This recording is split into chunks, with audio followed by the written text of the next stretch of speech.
morning sa inyo lahat. Welcome to my YouTube channel. So ngayon mga paps, tuturo ko sa inyo kung paano magkabit ng aux light ng mga paps. Ang unang gagawin natin is babaklasin natin tong headlight para makita na natin yung wirings to sa pinakaloob, no? So tara, start na tayo.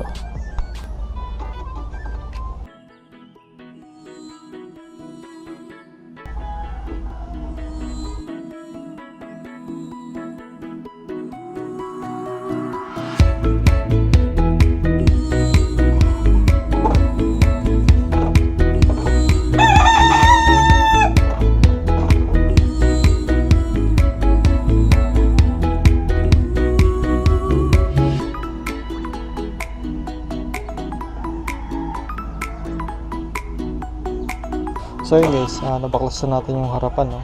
So ito siya.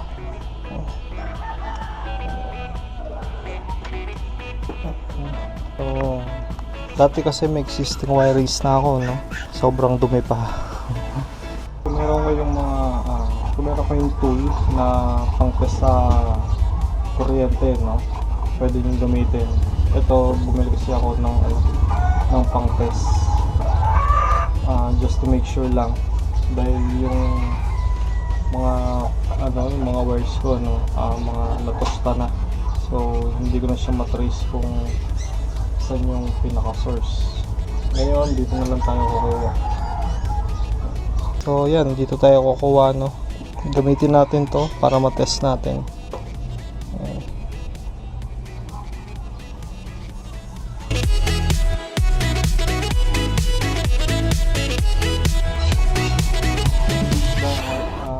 Natin yung source ng kuryente, no? Lalagyan na natin ng switch. Ayan. So ito yung nabili kong switch, mga 20 pesos lang to sa motor shop, no? Lagyan natin ng switch para hindi rumekta. So yan, habaan lang natin yung wire.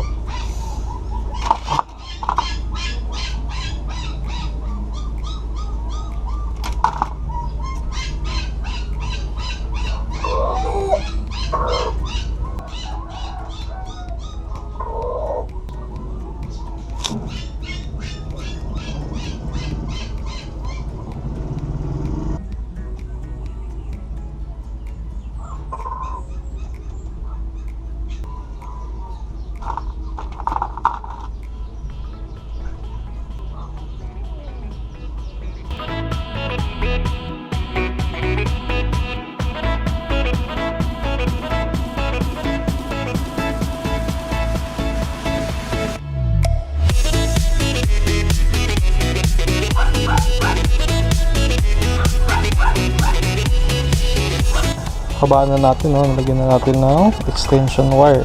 So yan, hahanapan na lang natin siya kung saan natin ilalagay. So sa case ko, dito ko na lang siya ilalagay para medyo kita.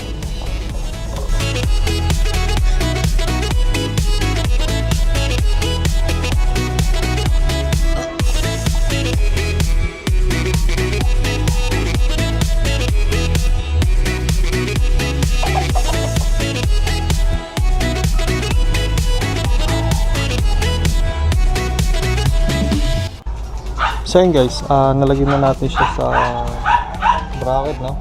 So napadaan na rin natin dito. So pupunta rito sa yan, ito pupunta rito sa butas, no? Then dito sa loob.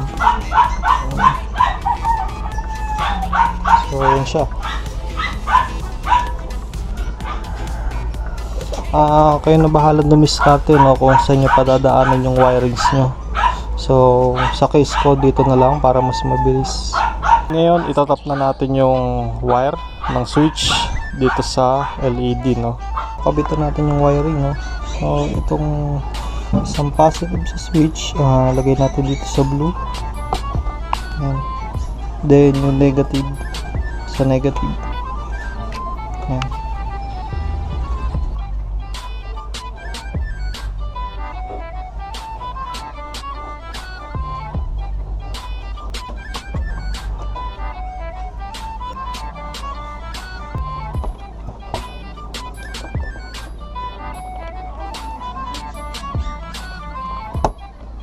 So yun guys, inipit lang natin siya no, sa pagitan na yan.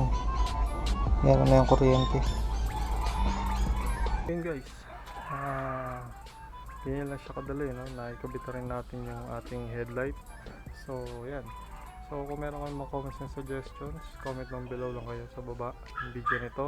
And kung nagustuhan yung video na to, please like and subscribe lang sa YouTube channel ko para ma-notify kayo sa mga susunod na videos na aking i-upload. So yan lang mga paps, maraming salamat sa panonood nyo. Good luck and sana nagkaroon kayo ng idea. Adios. Salamat.